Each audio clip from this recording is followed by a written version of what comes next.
House of Politics, the committee inaugurated by the Federal Ministry of Housing and Urban Development placed Nigeria's official housing deficit at 14.9 million. These are lands you cannot title, rent you cannot afford, laws that were written before many of us were born. My guest today works on the front lines of urban development and he's not here to be polite about it. Stay with us, we'll be back. Power is built on decisions that shape nations, define leadership, and determine the future of millions. That statement that the first PRO for IGB, do you know that in his other country, they will ask him to resign or step down? I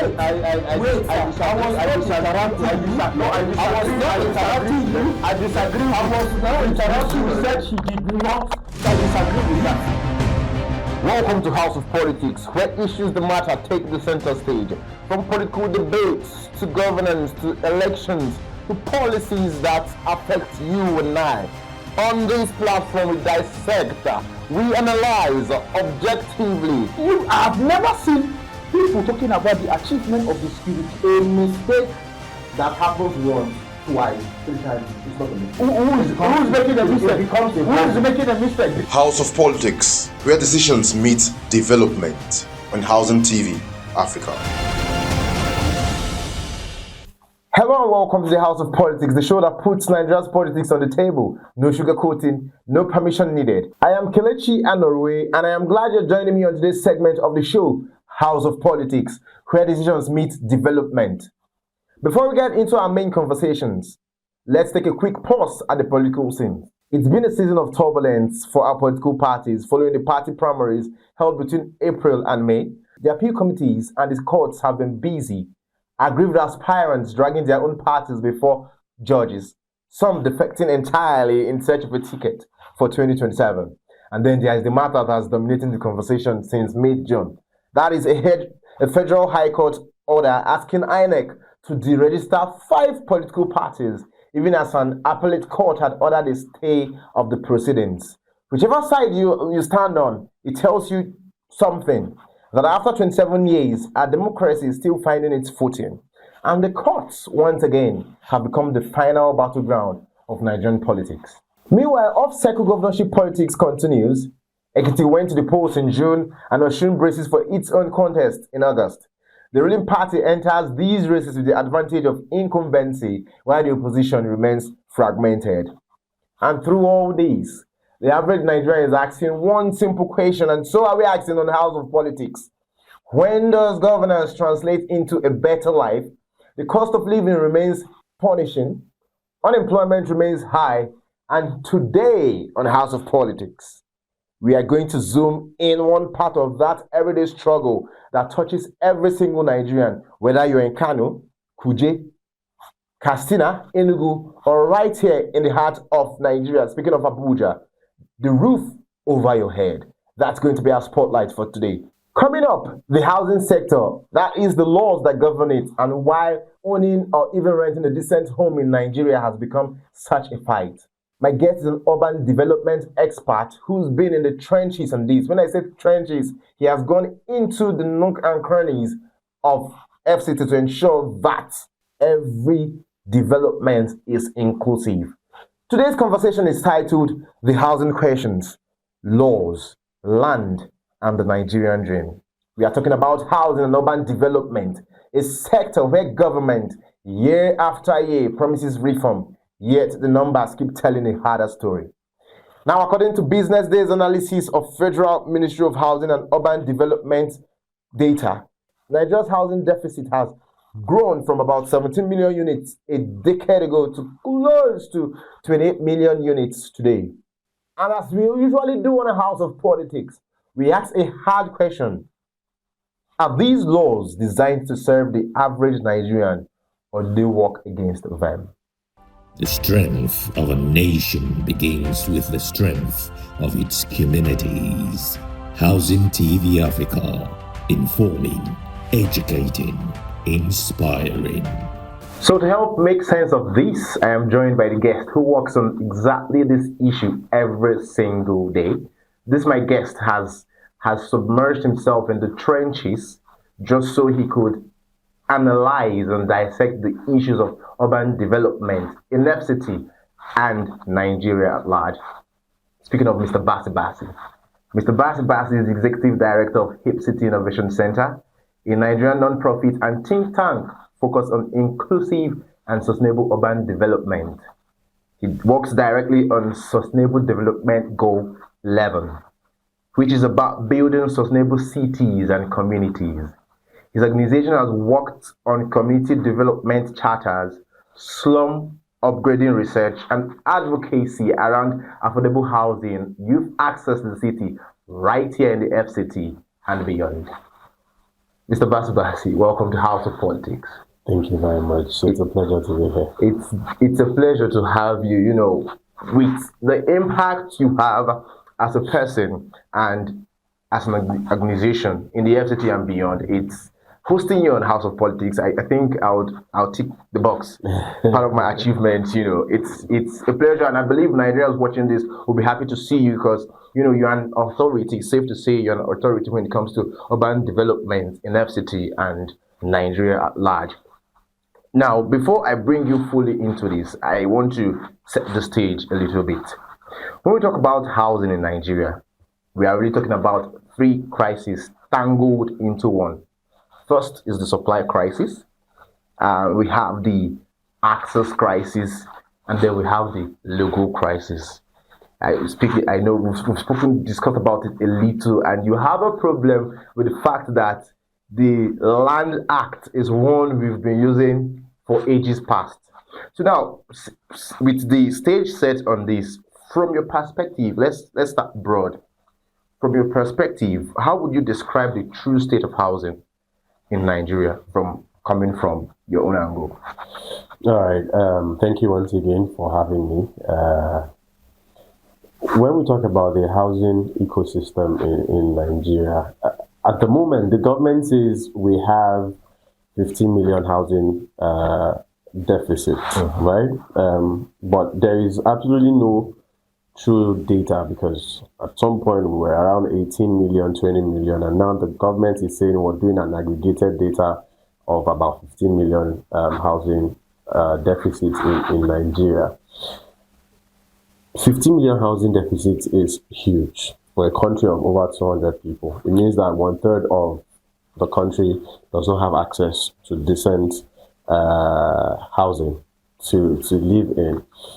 And for us as an organization, we're always that every Nigerian deserves a decent place. And I've always personally then also hold the opinion that we don't give housing the priority that it deserves. So we talk security, we talk health, but we rarely speak about housing. Yet, if you solve the housing problem in Nigeria, you're then also able to solve the other problem. Okay, why? Because a child that is properly housed, who grows up in the home, feels safe, feel loved, would not necessarily wake up tomorrow to pick up arms, right? Children and people who live in decent and affordable neighborhood are more healthy than people who live in slum communities. So when you look at the health indicators, when we say there's a pandemic, health pandemic, right, where does it start from? Many of the slum and unplanned settlements. But this is also not to say that they are a problem because slum informal communities are a byproduct of the failure of government to provide housing for its citizens. So you talked about how access, you talked about supply, and then you're looking at the legal perspective. So on the supply side, a lot of practitioners would argue that we don't have a supply problem, right? Every day people are constructing, go around Abuja, we find a lot of empty houses that are unoccupied. So the question now is access. Are people able to uptake what is supplied into the market? Okay, that's on one hand. Then on the other hand is what kind of houses are we producing and for whom? Okay, so at every bus stop, you're seeing real estate agents with flyers and all of that. And the first thing you see on each of those papers is luxury houses. And the question is, how many Nigerians can afford a luxury house? And so we're not building for purpose, we're just building for aesthetics. Okay? So when you build and people are able to offtake, then we say that we're solving a problem. But when you keep on producing luxury houses, nobody would take it. On the legal side of things, around housing, the Land Use Act says the state governor, or in the case of the FCT minister, with the delegated power of the president, is to appropriate land, right? And for us as an organization, we've always argued to say, how about we make the process a bit more transparent? There is absolutely no government record today that says, if you go into Maitama district, this is what the cost of this dimension of land costs. Do you understand? There is no record that says this is what people who live in the satellite town should pay and all of that. So this secrecy in the system is also adding to the pressure that we have, because one man goes into the market, he buys the land at maybe 150 million for maybe 1 hectare of land. Another person goes to the same market and buys at 70 million. The next person goes and buys at 300 million. At the end of the day, the three people would produce, and you don't expect that they would sell it at the same price. And then there are other macroeconomic issues. Building materials. We're talking cement. We're talking iron rod and other stuff that complements the housing sector, which the government by itself has to find a way to bring those issues down. And I'll say this as I wrap up. Dangote at some point came out to make an allegation that the government makes a certain amount of money from every bag of cement that it produces. And the government hasn't debunked it. So today we're buying cement at how much? 13,000? It's been hovering between 10,000 to 13,000. And yet, the government has this sole responsibility of housing its citizens. So if the government, if that allegation is true, that the government makes a certain percentage from every bag of cement that is being produced, can the government not make sacrifice for its own citizens to say, if what we're taking from you is contributing to the high cost of cement, we withdraw back as part of our subsidy, let's assume. So as part of our own subsidy to the sector, keep it, put a benchmark to what the price of cement should be, so that we know that already we've regulated that space and we know how much a bag of cement is. People can afford that. People can plan around that. But right now, you can't even do it. Today, you're buying, in the morning, you're buying at 10,000, by evening, you're buying at 12. So these are some of the issues around access, around supply, and around the legal framework as regards the subject matter. Yes, still on the legal framework, we're speaking about the Act from 1978. What is the accessibility?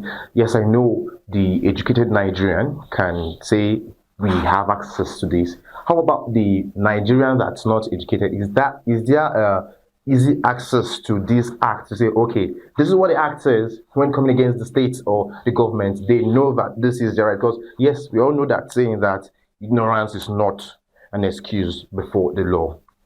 What is there easy access to these acts for the local Nigerian? If no, so what are the efforts set in place to ensure that the ordinary Nigerian has access to this land act?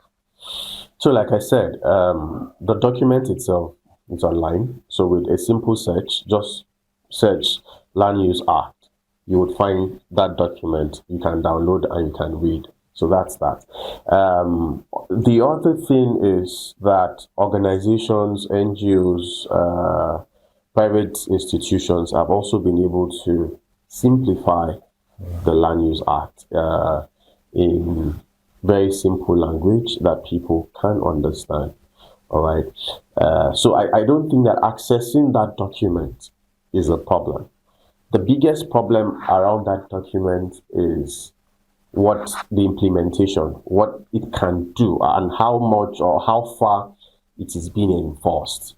Right. So I would give you different instances around the document and where people should be concerned.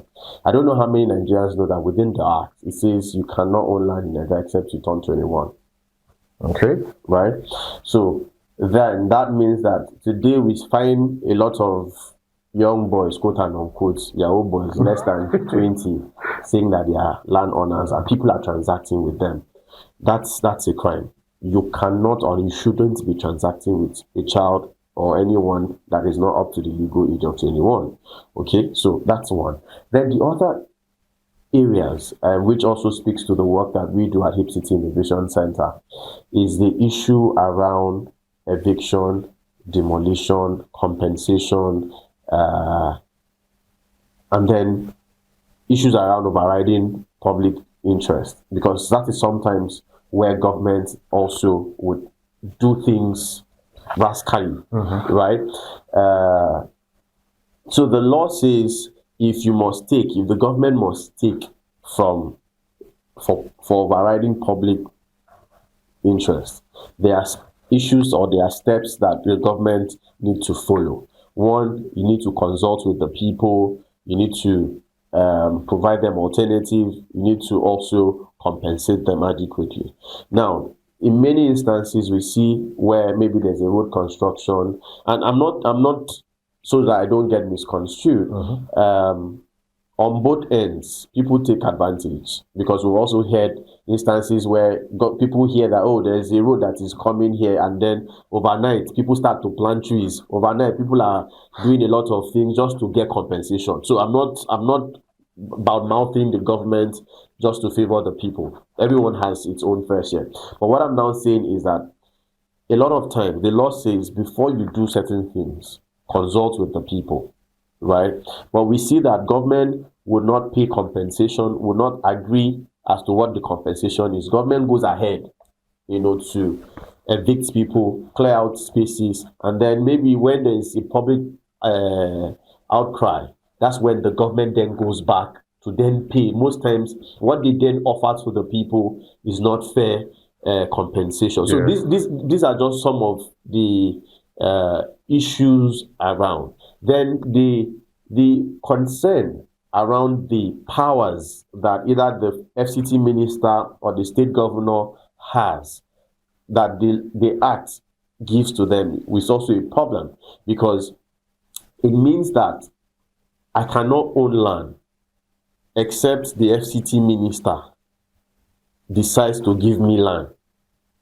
Not because I have fulfilled all righteousness. It's that he chooses. So take, for instance, if you go to the lands department and you make your necessary payment, fill the necessary form, and then that's where it ends. You do not know when that land would come to you, when it would be allocated. So there are people who have made application for land and have died, and then years later, do you understand? Yeah. That's when they get approval. But it is still in the same country where the FCT minister allocated land and land title documents to ambassadors within 48 hours. And he said it was the express, what was the word now? It was the express desire and instruction by the president that all the ambassadors should be allocated land in the FCT. Meanwhile, the same ambassadors, when you look at the list, you have former governors, former senators, former House of Reps member, who already have land in Abuja and are even living in very palatial homes. These are the people that got expedited land title within 48 hours. Yet there are millions of Nigerians or thousands of Nigerians who have made application and have fulfilled all administrative responsibility, and they still do not know when that land would come. Do you understand? So those are the issues around the Land Use Act.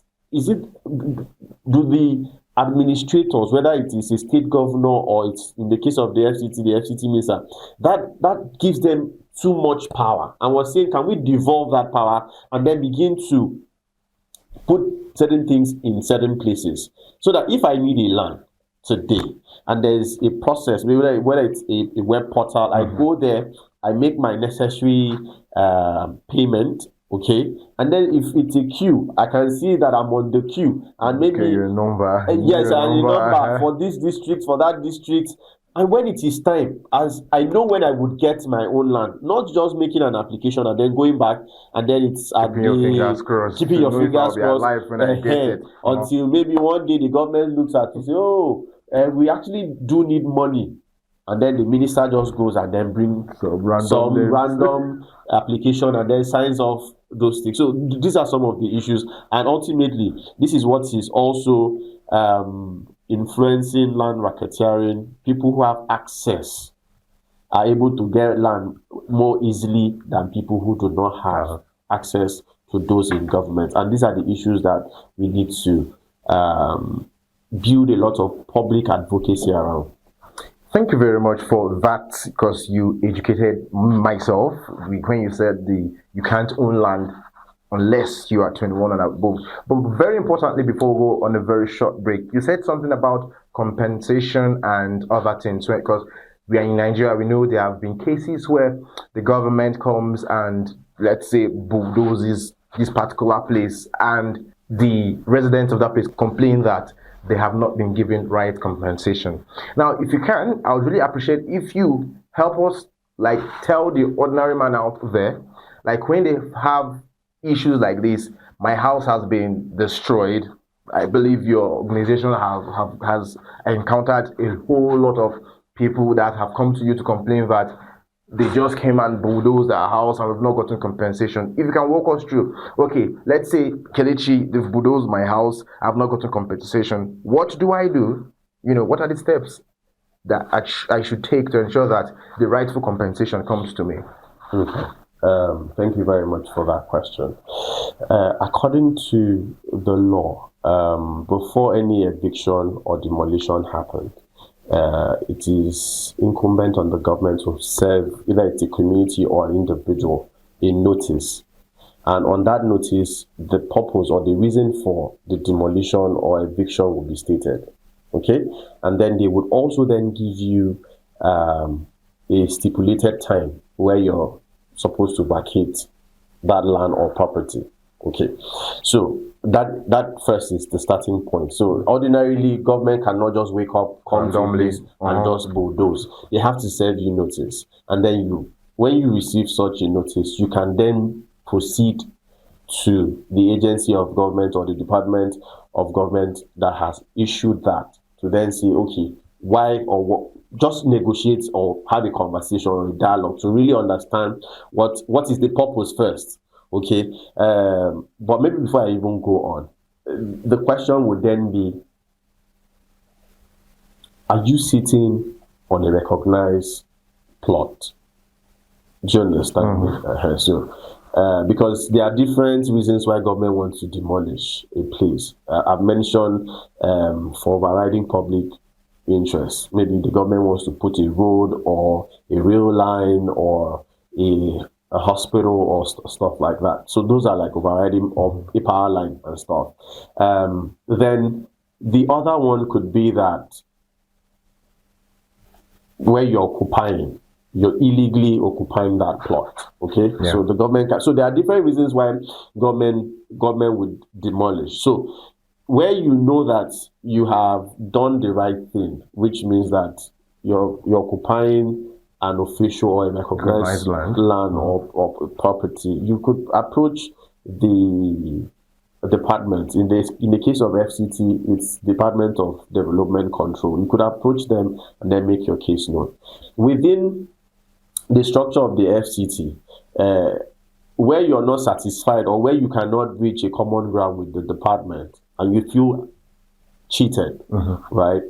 There is what we call the urban tribunal, so which is like the court for everything urban and land related. Okay, Unfortunately, in Abuja, that tribunal, I am not sure if that tribunal has sat in a couple of years now. Wow. So that is even also something that the Abuja residents need to also take up, because at the moment there is no tribunal where you can take your issue to and know that you would have a very unbiased, unfair hearing to push. So we need to ensure that that board, if it is constituted, because at the last time I heard that a chairman was appointed, but that's all I have heard about it. So we need to ask the question: do we have a functional urban tribunal? Are they working? Where is their office? How do we reach them? Because that's by law, that's what you need to do. So, and in time past, people who have suffered one form of eviction or demolition have had to take their cases to the tribunal and have won. We've seen people win such cases against the government. Okay, and then governments are compelled either to pay in cash or provide an alternative land, for them. So this is just what you need to do. But let me also say this: when government comes to your community, do not try to be violent, because at the end of the day, you'll never win against the government. So you need to use the law to counter the law. That's it. Thank you very much for that insightful analysis on how to approach the government when you are faced with eviction or demolition. We'll be going on a very, very short break, and we'll dive right back into our discussion with the Executive Director, Hip City Innovation Center. We'll be right back. Welcome to Nigeria. Welcome to the 20th anniversary edition of the Africa International Housing Show, AIHS 2026.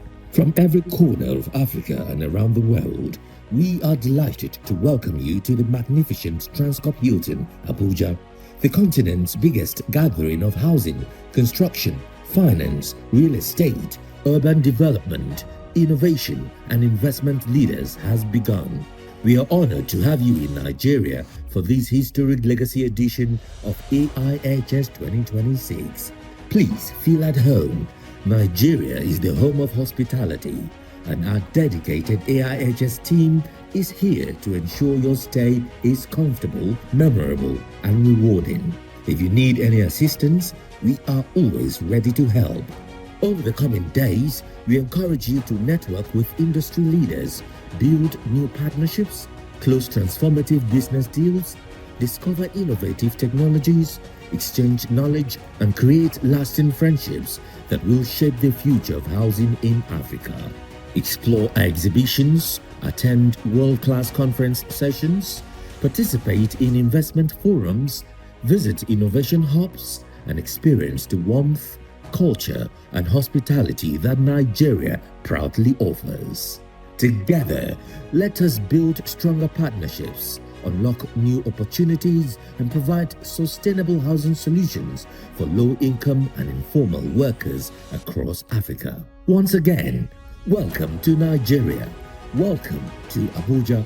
Welcome to Transcorp Hilton.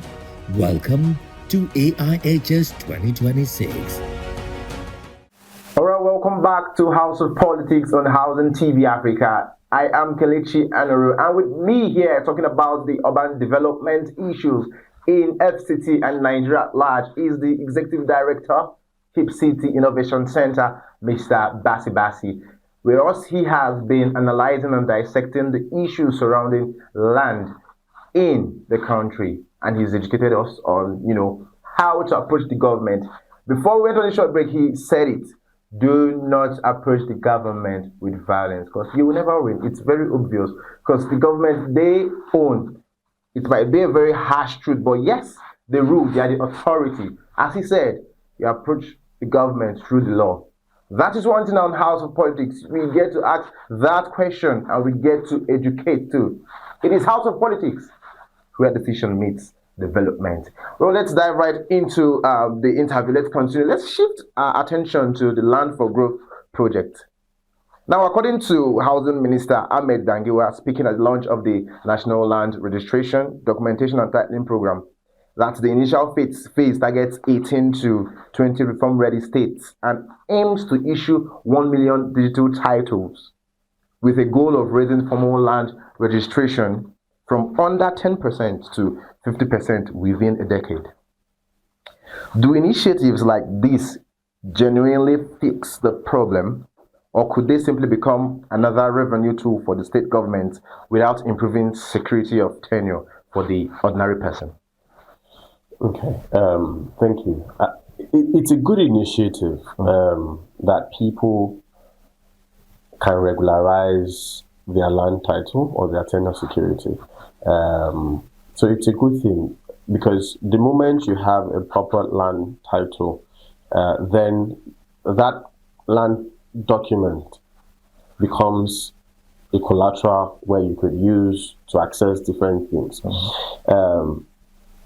And there's also been reports of, so I think it was last week, the FCT minister, in his usual self, was being a bit, I don't want to use the word, but that he signed so far, he signed about 25,000 C of O's, which is something very unprecedented over the years.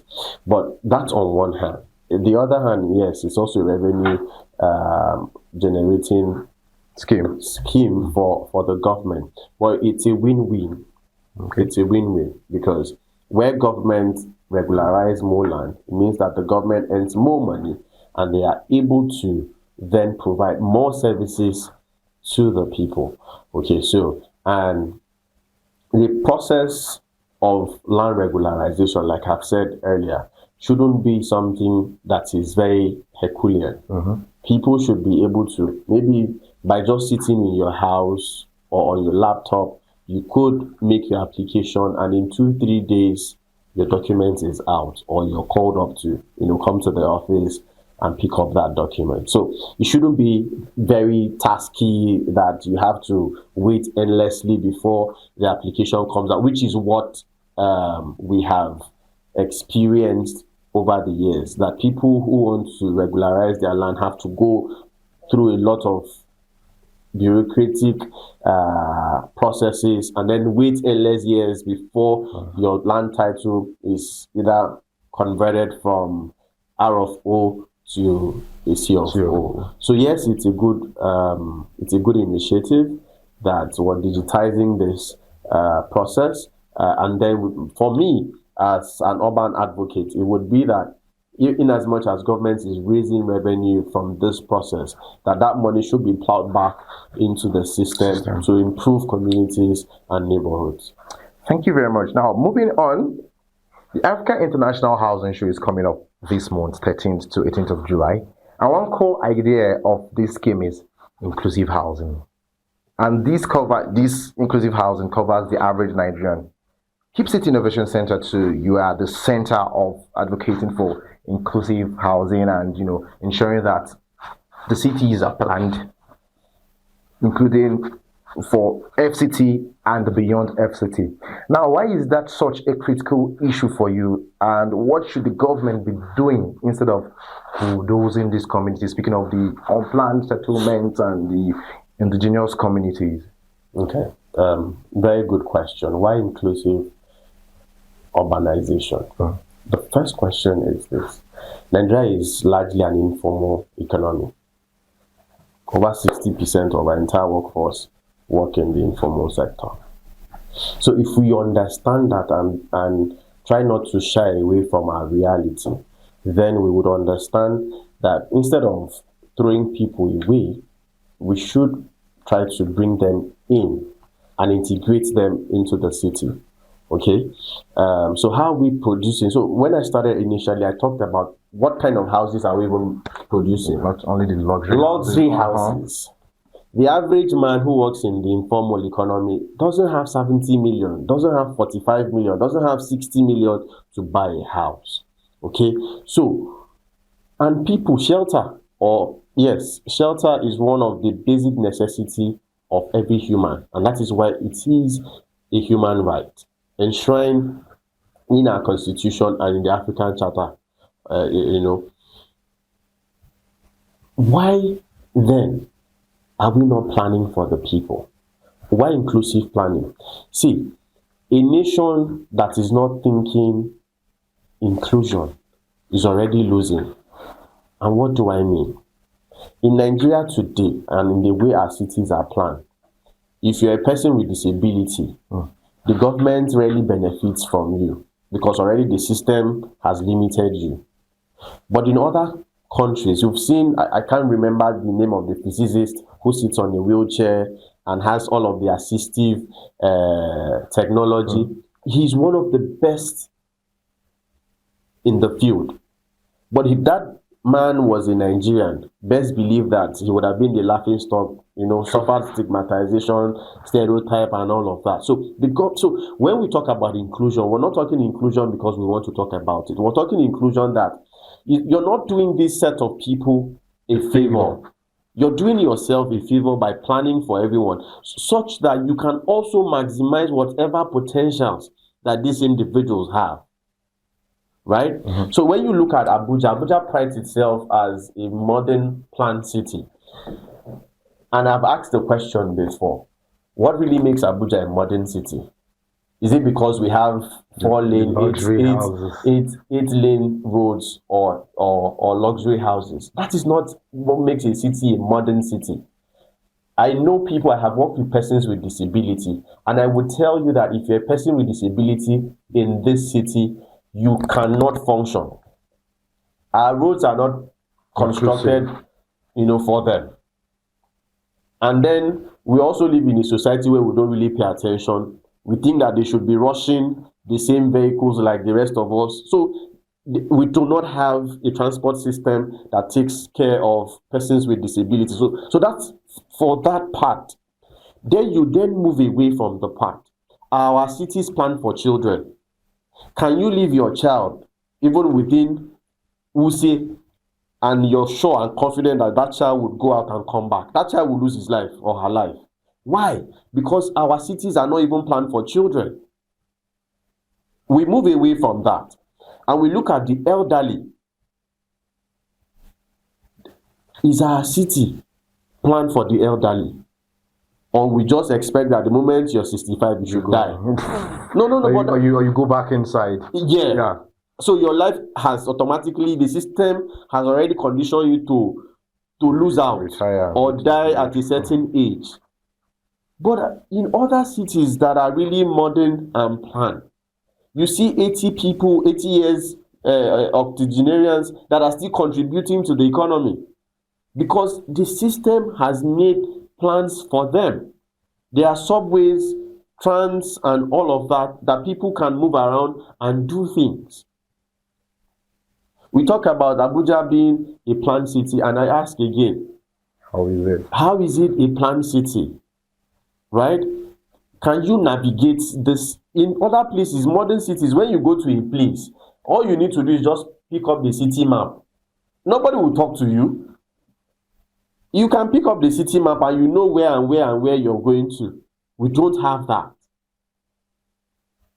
We say Abuja is a planned city. Does anyone who is not within the professional space know what the district line use for Wuse is?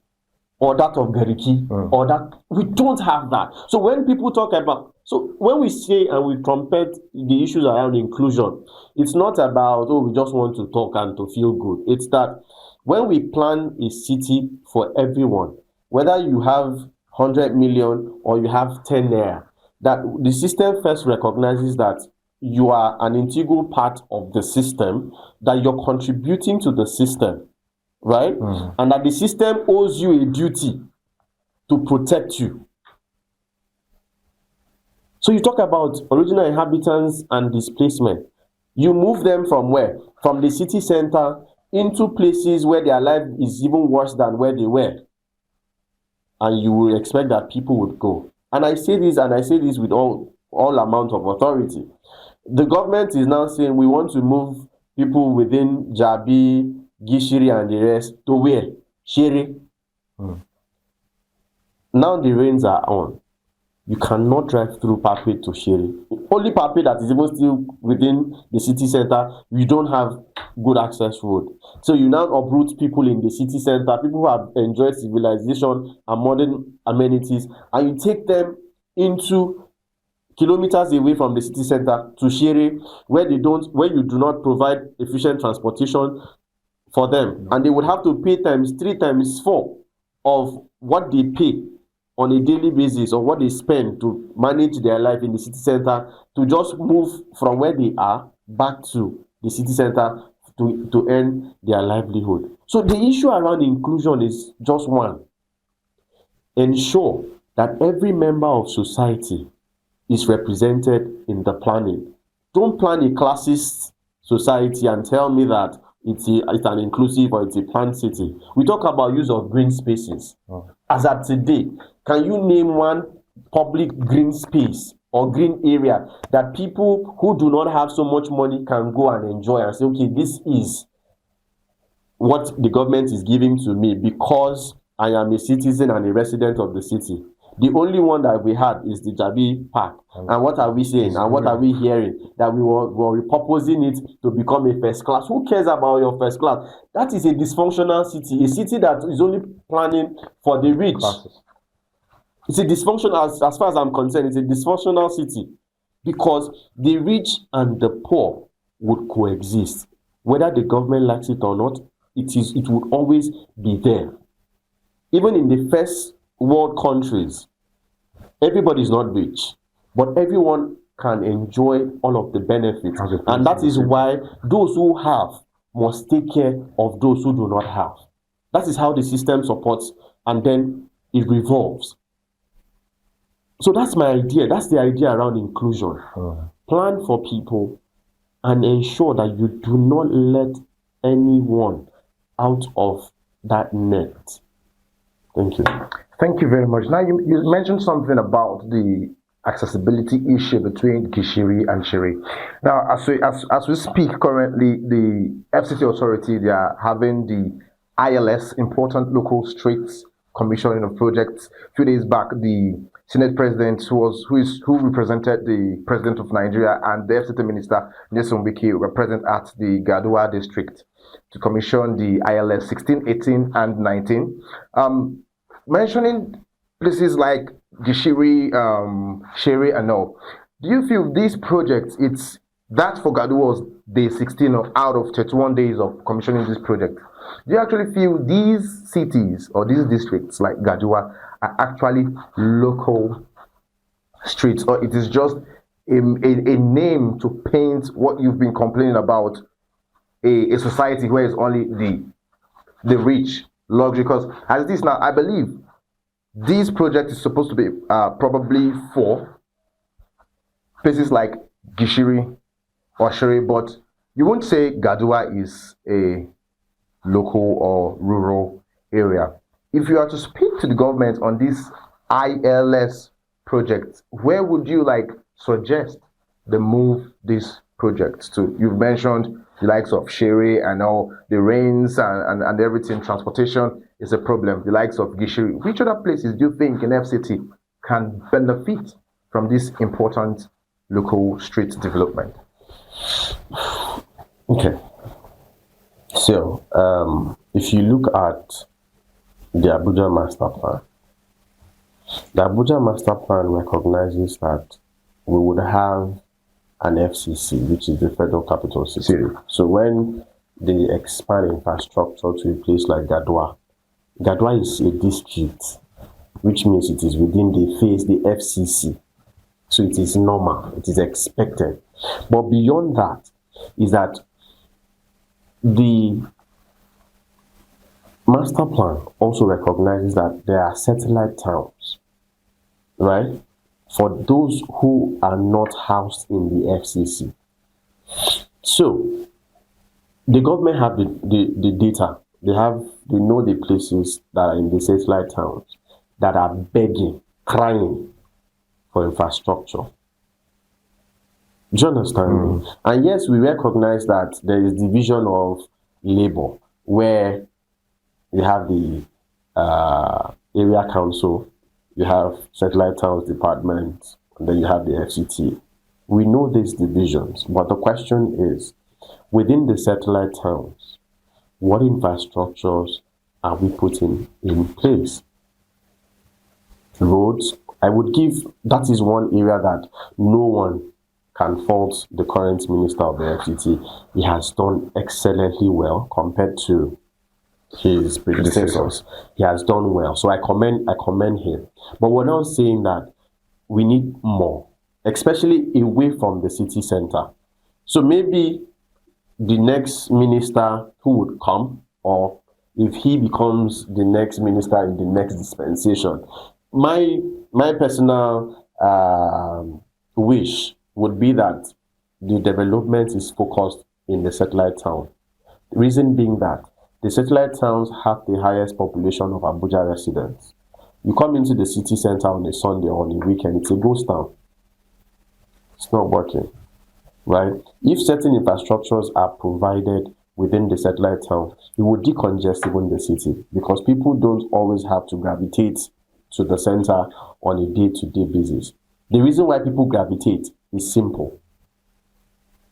The commercial nerve of the city, where people can make money, is at the center.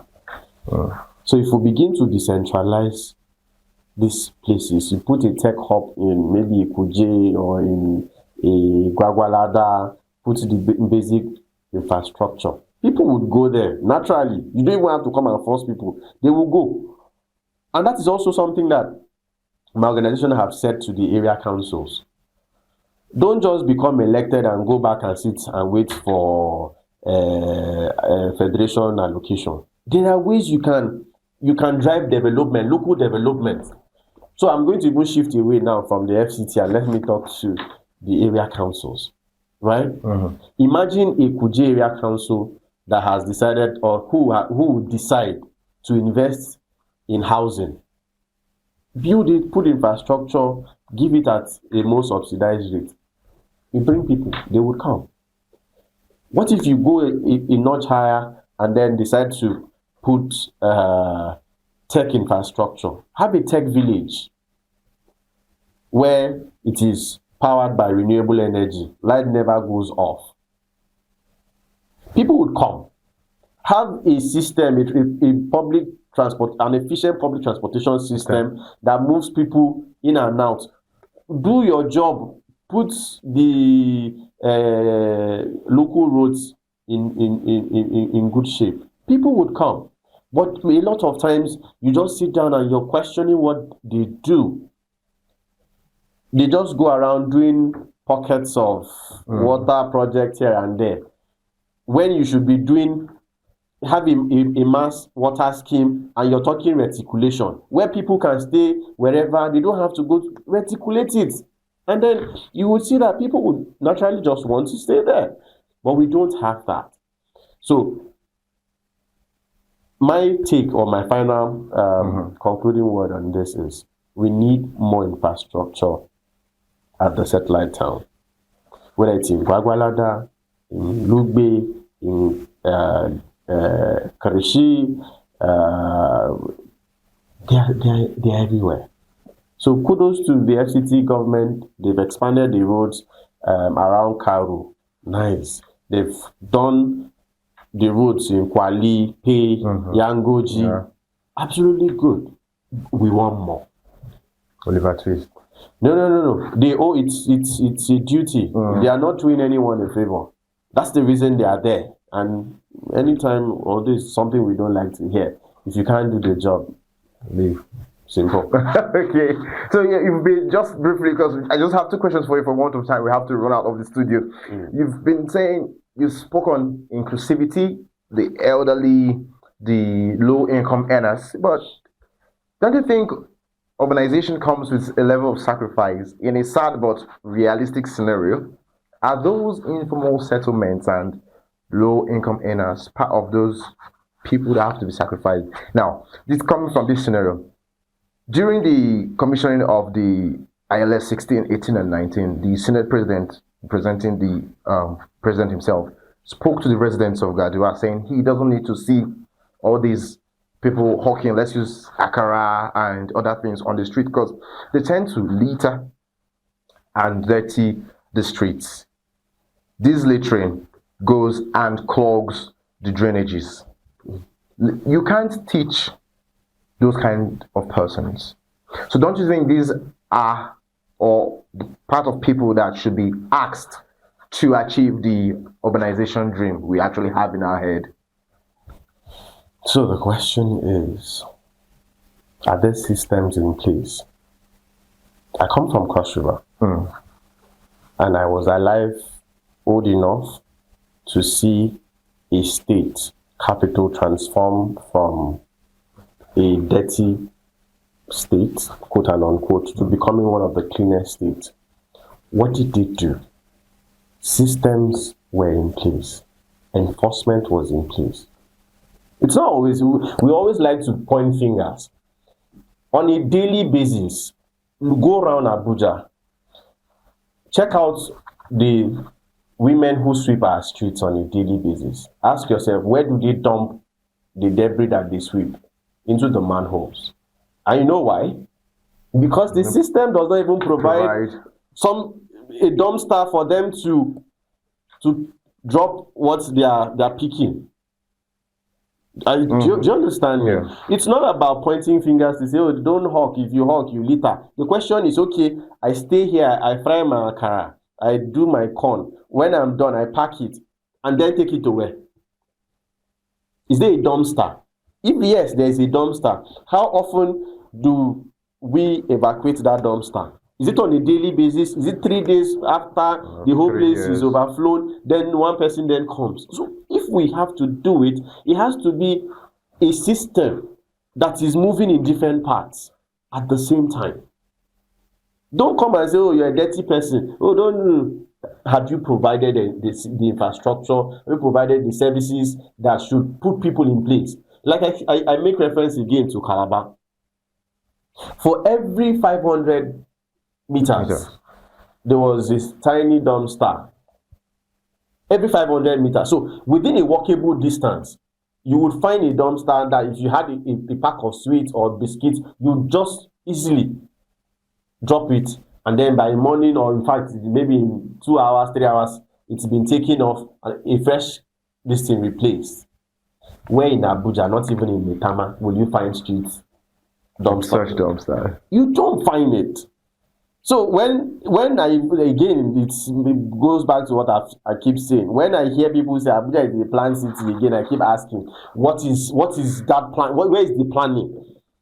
The best you see, yes, if you get into some plan of good neighborhoods, every house has a dumpster. But when on the general streets that the rest of us enjoy, do we have that?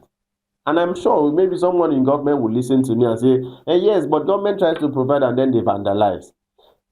The question is, when you provide infrastructure, how much of mass media or mass awareness are you creating?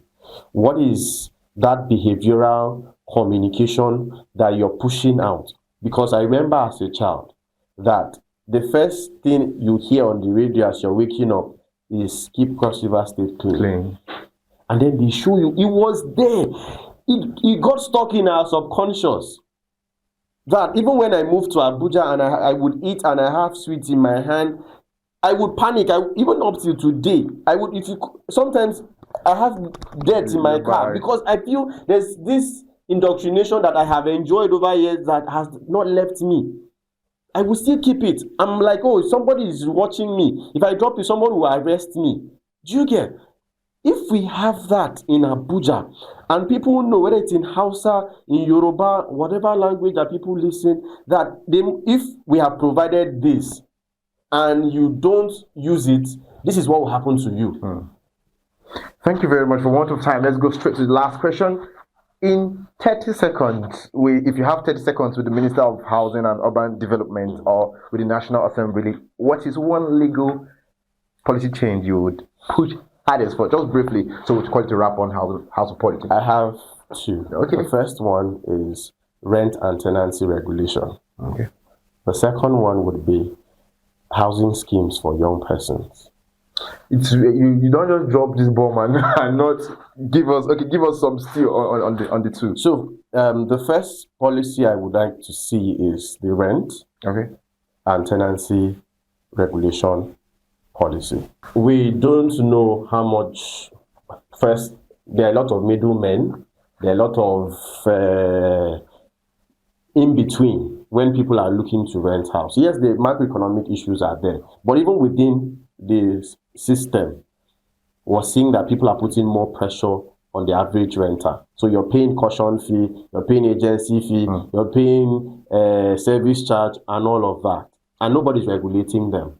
So one of the things we're proposing to the government is, if you're an agent, you should be registered, right? That's one. Two, if you're practicing agent, what do they call it? Inspection fee. An inspection fee should be a contract. I should sign a contract with you to say, find me a house, and this is how much I would pay you. So it's not where every house you take me to, I give you 10,000 naira, and then at the end of the day, you take me to a stupid house that even you won't live in that house. You collect your 10,000 naira. Now we don't know which fee we're paying. Some persons will pay 5%, others will pay 10, others will pay 15. There is no uniformity in what percentages people are paying. And then before I leave, service charge. Let me tell people what they don't know about service charge. If you live in an estate.